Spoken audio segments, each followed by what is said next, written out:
ಪ್ರತಿಯೊಂದು ಹಳ್ಳಿಯಲ್ಲಿ 75 ವರ್ಷದಿಂದ ಏನು ಇವರು ಅಧಿಕಾರ ಮಾಡಿದ್ದಾರೆ, ಈಗೇನು ಮಾಡ್ತಾ ಇದ್ದಾರೆ, ಇವರು ಲಕ್ಷ ಸಾವಿರ ಕೋಟಿ ಸಾಲ ಮಾಡಿದ್ದಾರೆ.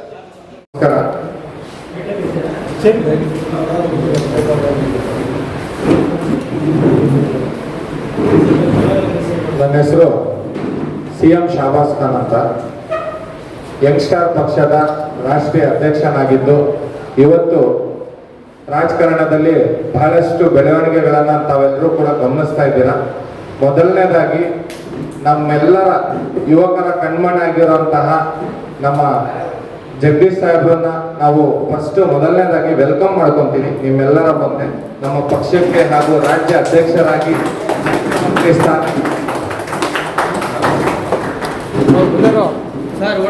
ಓಡಾಡ್ಬಿಡ್ರಿ.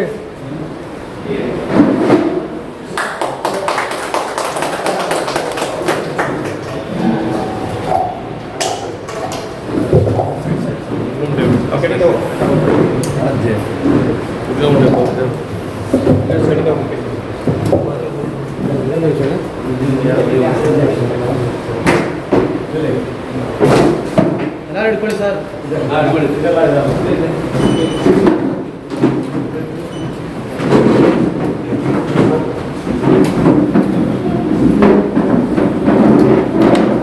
ಗುರು ಬ್ರಹ್ಮ ಗುರು ವಿಷ್ಣು ಗುರು ದೇವ ಮಹೇಶ್ವರ ಗುರು ಸಾಕ್ಷಾತ್ ಪರಬ್ರಹ್ಮ ತಸ್ಮೈ ಶ್ರೀ ಗುರುವೇ ನಮಃ. ಈ ಮಾಧ್ಯಮದವರೇ ನಮಗೆಲ್ಲ ಗುರುಗಳು. ಯಾಕಂತ ಹೇಳಿದ್ರೆ ಸಾಕಷ್ಟು ವಿಚಾರಗಳನ್ನು ತಿಳಿಸಿ ಯಾವ ಯೂನಿವರ್ಸಿಟಿಲಿ ಕಲಿಸಿದಂತ ಕೆಲಸವನ್ನು ಮಾಧ್ಯಮಗಳು ಮಾಡ್ತವೆ ಅಂತ ಹೇಳಿ ನಂಬ್ತಾ 27 ವರ್ಷಕ್ಕೆ ಪಕ್ಷವನ್ನು ಕಟ್ಟಿ ಇವತ್ತು 30 ವರ್ಷ ನನಗೆ 3 ವರ್ಷದಿಂದ ಸತತವಾಗಿ ಹೋರಾಟ ಮಾಡ್ಕೊಂಡು ಬಂದು ಈ ರಾಜಕಾರಣದಲ್ಲಿ ನಮ್ಮಂತ ಯುವಕರಿಗೆ ಯಾರು ದಿಕ್ಕಿಲ್ವಲ್ಲ ಅಂತ ಹೇಳಿ ಹೋರಾಡುವಂತ ಸಮಯ ಇತ್ತು. ಆದ್ರೆ ಇವತ್ತು ತಮಿಳುನಾಡಿನಲ್ಲಿ TVK ಬಂದ ಮೇಲೆ YEPಗೆ ಇವತ್ತು ರಾಜಕಾರಣದಲ್ಲಿ ನಮ್ಗೊಂದು ಮುಖ್ಯಮಂತ್ರಿ ಅಭ್ಯರ್ಥಿ ಸಿಕ್ಕಿದ್ದಾರೆ. ಯಾಕಂದ್ರೆ ಬಹಳಷ್ಟು ಪಕ್ಷಗಳು ಯಾವತ್ತೂ ಕೂಡ ನಿಮ್ ಮುಂದೆ ಬಂದು ಹೇಳಲ್ಲ. ಕರ್ನಾಟಕದ ವಿಚಾರ ಬಂದಾಗ ನಮ್ಮ ಗಂಗಾ ಚೌಡ ಚಾಲುಕ್ಯ ರಾಷ್ಟ್ರಕೂಟ ಹಕ್ಕಬುಕ್ಕ ಗಂಡುಗಲ್ಲಿರಾಮ ಕೆಂಪೇಗೌಡ ಹೈದರಲಿ ಟಿಪ್ಪು ಪುಲ್ಲಕೇಶಿ ನುಪ್ಪುತುಂಗ ಶಾತವಾದ ಅತ್ತಿಮಾಬೇಗ್ ಚಂದ್ರಗುಪ್ತ ನಾಯಕ ಬೆಳವಡಿ ಮಲ್ಲಮ್ಮ ಕುವೆಂಪು ಕಾರ್ನಾಡ್ ಕಂಬಾನ್ ಅನಂತರು ಒಂದು MLA ಆಗ್ಲಿ MP ಆಗ್ಲಿ ಈ ರಾಜ್ಯದ ಮುಖ್ಯಮಂತ್ರಿಗಳಾಗ್ಲಿ ಬಾಯಿ ಬಿಡ್ತಾರೆ ಅಂತ ಸಮಯದಲ್ಲಿ ಯಾರು ಕೂಡ ನಮ್ಮ ಬಡ ಕುಟುಂಬದ ಜನಗಳ ಧ್ವನಿಯಾಗಿ ಯಾರು ಕೂಡ ಮುಂದೆ ಬರೋದಿಲ್ಲ. ಹಾಗಾಗಿ ನಮ್ಮ ಪಕ್ಷಕ್ಕೆ ರಾಜ್ಯ ಅಧ್ಯಕ್ಷರು ಕೂಡ ಹೌದು, ಮುಂದಿನ ಬರುವಂತ GB ಆಗಿರ್ಬೋದು, ತಾಲೂಕ್ ಪಂಚಾಯತಿ ಆಗಿರ್ಬೋದು, ಯಾವುದೇ ಎಲೆಕ್ಷನ್ ರಾಜ್ಯದಲ್ಲಿ ನಡೆದ್ರೂ ಕೂಡ ನಮ್ಮ ಜಗ್ಗು ದಾದಾ ಅವರ ನೇತೃತ್ವದಲ್ಲಿ ನಡೀತದೆ. ಇನ್ನ ಮೇಲೆ ರಾಜಕಾರಣದಲ್ಲಿ YEP ಪಕ್ಷ ಇವರ ಒಂದು ಸ್ವಂತ ಪಕ್ಷ. ಯಾಕಂತ ಹೇಳಿದ್ರೆ ಇವ್ರು ಮಾಡುವಂತ ಆಡಳಿತ, ಇವ್ರು ತರುವಂತ ಸರ್ಕಾರ, ಇವ್ರು ಮಾಡುವಂತ ಕೆಲಸಗಳು ಲಕ್ಷಾಂತರ ಜನ ಕೋಟ್ಯಾಂತರ ಜನ ಮೆಚ್ಚಿರುವಂತದ್ದು. ಯಾಕಂದ್ರೆ ತಾವೆಲ್ಲರೂ ಕೂಡ ಮಾಧ್ಯಮದ ಮುಖಾಂತರ ಇನ್ನೊಂದು ಮತ್ತೊಂದು ಸಾಮಾಜಿಕ ಜಾಲತಾಣದಲ್ಲಿ ಎಲ್ಲ ನೀವು ನೋಡಿರುವಂತದ್ದು. ಹಾಗಾಗಿ ನಮಗೂ ಕೂಡ ಇವತ್ತಿನ ನಮ್ಮ ರಾಜ್ಯದ ಪಾಲಿಗೆ ವಿಜಯ ಅವರು ಸಿಕ್ಕಾಗಿದೆ. ನಮಗೂ ಕೂಡ 2028 ವಿಜಯ ಸಿಗ್ತದೆ ಅಂತ ಹೇಳಿ ನನ್ನ 2 ಮಾತನ್ನು ಮುಗಿಸಿ, ಯಾಕಂದ್ರೆ ಬಹಳಷ್ಟು ಕುತೂಹಲ ಇರ್ತದೆ. ನಮ್ಮ ಬಿಜೆಪಿ ಸರ್ಕಾರ ಇರ್ಬೇಕಾದ್ರೆ ಹೋಮ್ ಮಿನಿಸ್ಟರ್ ಆರ್ ಅಶೋಕ್ ಮೇಲೆ ನಾನು ರಾಷ್ಟ್ರಪತಿ ಆಗ್ಬೇಕಾದ್ರೆ ಹೋರಾಟ ಶುರು ಮಾಡಿದ್ರು, ಜೈಲಿಗೆ ಹಾಕಿದ್ರು. ಓಕೆ, ಸೊ ಏನೋ ಜನಗಳು ಒಳ್ಳೇದಾಗ್ಲಿ ಅಂತ ಶುರು ಮಾಡಿದಂತ ಈ ಹೋರಾಟ ಕಳೆದ 16 ವರ್ಷಗಳಲ್ಲಿ ಒಂದು ಪಕ್ಷವನ್ನ ಇಟ್ಕೊಂಡು ಜನರ ಮುಂದೆ ಬರಬೇಕು ಅಂತ ನಮ್ಮೆಲ್ಲರಿಗೂ ಅನ್ನಿಸ್ತು. ಸೊ ಆ ನಿಟ್ಟಿನಲ್ಲಿ ಓಕೆ, ನಾನು ಮುಂಚೆ ಆಮ್ ಆದ್ಮಿ ಪಕ್ಷದಲ್ಲಿ 2020ರಿಂದ ಕೆಲಸ ಮಾಡಿದೆ, ರಾಜ್ಯವ್ಯಾಪಿ ಸಂಘಟನೆ ಮಾಡಿದ್ದೆ.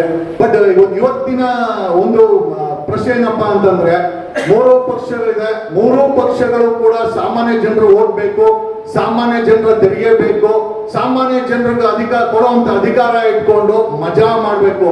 ಕಳೆದ 40 ವರ್ಷದ ರಾಜಕೀಯದಲ್ಲಿ ಅದು ರಾಜ್ಯದಲ್ಲಾಗಿರ್ಬೋದು, ದೇಶದಲ್ಲಾಗಿರ್ಬೋದು, ಮಾಫಿಯಾ ರಾಜಕಾರಣಿಗಳು ಇವತ್ತು ನಮ್ಮ ದೇಶವನ್ನ, ರಾಜ್ಯವನ್ನ ಆಡಳಿತ ಮಾಡ್ತಾ ಇದ್ದಾರೆ. ಜನರಿಗೋಸ್ಕರ ಜನರಿಗಾಗಿ ಇರಬೇಕಾದಂತ ಸಂವಿಧಾನದ ಆಡಳಿತದಲ್ಲಿ ಇವತ್ತು ಮಾಫಿಯಾಗಳಿಂದನೇ ಆಗುವಂತ ಪರಿಸ್ಥಿತಿ ಬಂದಿದೆ. ನಮ್ಮೆಲ್ಲರೂ ಚಿಂತೆ ಏನಂತಂದ್ರೆ ಈ ದೇಶ ಬಿಟ್ಟು ಹೊರಟೋಗ್ಬಿಡೋಣ ಅಥವಾ ಬದಲಾವಣೆ ಮಾಡೋಣ ಅಂತ. ಸಾಕಷ್ಟು ಬಾರಿ ಈ ದೇಶನ ತೊರೆದು ಎಲ್ಲ ಬೇರೆ ಕಡೆ ಸಿಟಿಸನ್ಶಿಪ್ ತಗೊಂಡು ಯಾವ್ದಾದ್ರು ಫಿನ್ಲ್ಯಾಂಡ್ ಪೋಲ್ಯಾಂಡ್ ಎಲ್ಲ ನಾವು ಹೋಗಿ UK ಸೆಟ್ಲ್ ಆಗ್ಬಿಡೋಣ ಅಂತ ಅನ್ಕೊಂಡ್ವಿ. ಬಟ್ ಆದ್ರೆ ನಾವೇನೋ ಹೋಗ್ಬೋದು, ಇಲ್ಲಿರೋ ಬಡ ಜನರು ಏನ್ ಮಾಡ್ಬೇಕು ಅಂತ ಹೇಳ್ಕೊಂಡು ಸೊ ಒಂದು ದೊಡ್ಡ ಮಟ್ಟದ ಹೋರಾಟವನ್ನ ಮಾಡ್ಕೊಂಡು ನಾವೆಲ್ಲ ಸಣ್ಣ ಹಳ್ಳಿ ಬೆಳೆದವರು, ನಮ್ಗ್ಯಾರೋ ನಮ್ ದೇವೇಗೌಡರ ತರ ಏನು ನಮ್ದು ಯಾವ್ದು ಕುಟುಂಬ ರಾಜಕಾರಣ ಇಲ್ಲ, ನಮ್ಮ ಅಪ್ಪ ಲಾಯರ್ ಕೂಡ ಅಲ್ಲ.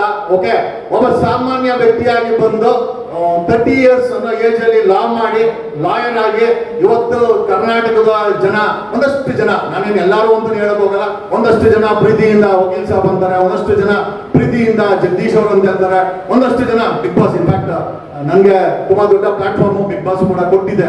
ಸೊ ಇಷ್ಟು ಕೊಟ್ಟಂತ ಒಂದು ಸಣ್ಣ ಹಳ್ಳಿಯಿಂದ ನನಗೆ ಗುರ್ತೇ ಇದ್ದಂತ 2010ರಲ್ಲಿ ಶುರು ಮಾಡಿದಂತ ಜರ್ನಿ ಇವತ್ತು 2026 ಕರ್ನಾಟಕದಲ್ಲಿ ಒಂದು 30,000 ಹಳ್ಳಿ ಇರ್ಬೋದು. ಒಂದು ಹಳ್ಳಿಗೆ ಅವರ ಕನಿಷ್ಠ ನಮ್ಮ ಹೆಸರು ಹೇಳುವಂತ ನಮ್ಮ ಫ್ಯಾನ್ ಬೇಸ್ ಇದ್ದಾರೆ. ಹಾಗಾಗಿ ನಾವು ಅನ್ಕೊಂಡಿದ್ದೇನು ಅಂತಂದ್ರೆ ಇವತ್ತು ರೈತರು ನೆಮ್ಮದಿಯಾಗಿಲ್ಲ, ವಿದ್ಯಾರ್ಥಿಗಳ ನೆಮ್ಮದಿಯಾಗಿಲ್ಲ, ಸಾಮಾಜಿಕ ನ್ಯಾಯ ಕೊಡುವಂತ ಯಾವುದೇ ಒಂದು ಗ್ಯಾರಂಟಿ ಇಲ್ಲ. ಅದು ಧರ್ಮಸ್ಥಳ ವಿಚಾರದಲ್ಲಿ ನಾವು ನೋಡಿದಂತ ಆಗಿರ್ಬೋದು. ಐ ಥಿಂಕ್ ಕಬ್ಬು ಬೆಳೆಗಾರರ ವಿಚಾರದಲ್ಲಿ 3 ಪಾರ್ಟಿಗಳು ಸಹ ಕಬ್ಬು ಬೆಳೆಗಾರರ ಪರವಾಗಿ ನಿಂತ್ಕೊಂಡಿಲ್ಲ. ಧಾರವಾಡದಲ್ಲಿ 3 ಲಕ್ಷ ಸರ್ಕಾರಿ ಹುದ್ದೆಗಳನ್ನ ಭರ್ತಿ ಮಾಡೋ ವಿಚಾರ ಆಗಿರ್ಬೋದು, ಅವರು ಪ್ರೊಟೆಸ್ಟ್ ಮಾಡಿ ನೋಡಿ ನಿನ್ನೆ ಒಂದು 2-3 ದಿವಸ ಹಿಂದ್ಗಡೆ ಬೆಂಗಳೂರಲ್ಲಿ ಏನೋ ಗ್ಯಾಂಗ್ ರೇಪ್ ಆಗಿದೆ, ನಿನ್ನೆ ದಾವಣಗೆರೆಯಲ್ಲಿ ಗ್ಯಾಂಗ್ ರೇಪ್ ಆಗಿದೆ. 2025ರಲ್ಲಿ ಸುಮಾರು 700 ಗ್ಯಾಂಗ್ ರೇಪ್ಗಳಾಗಿದೆ ಕರ್ನಾಟಕದಲ್ಲಿ.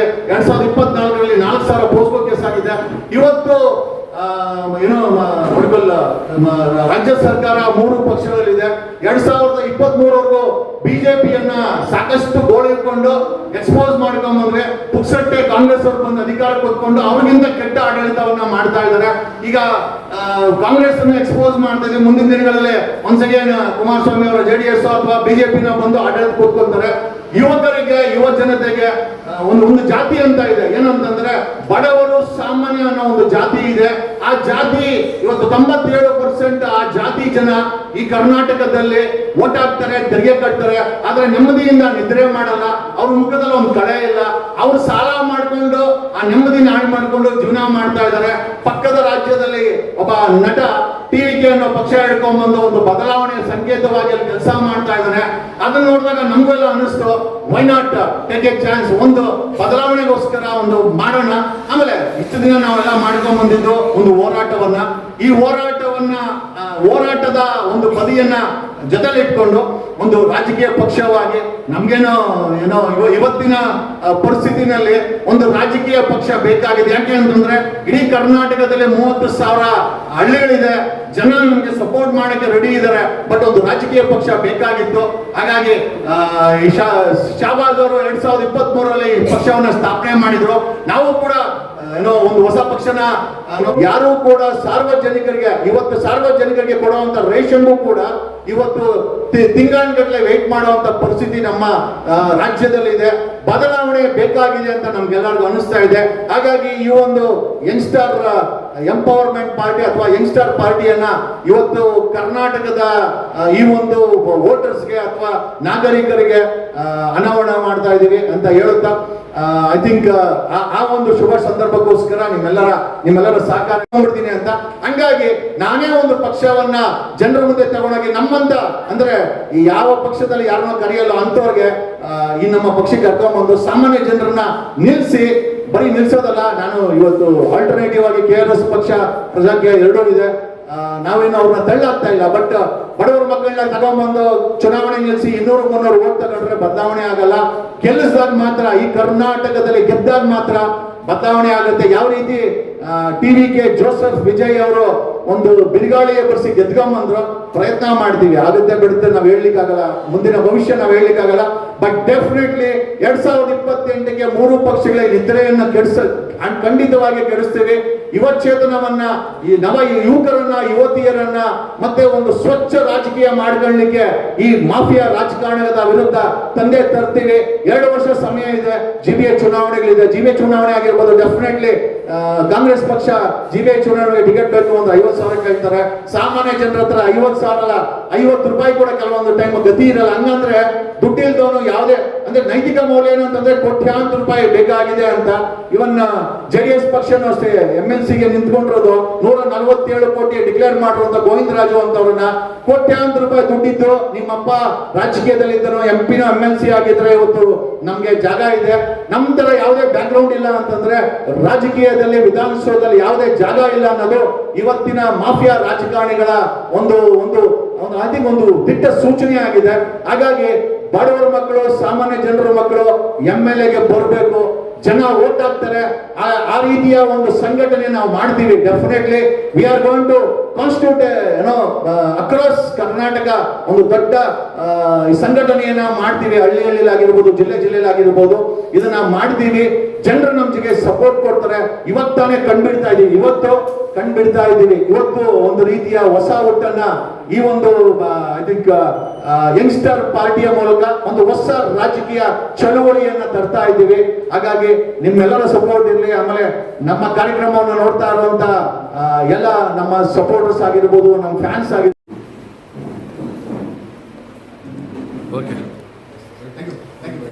ನೋಡಕ್ಕೆ ಇಷ್ಟಪಡ್ತಾ ಇದೆ.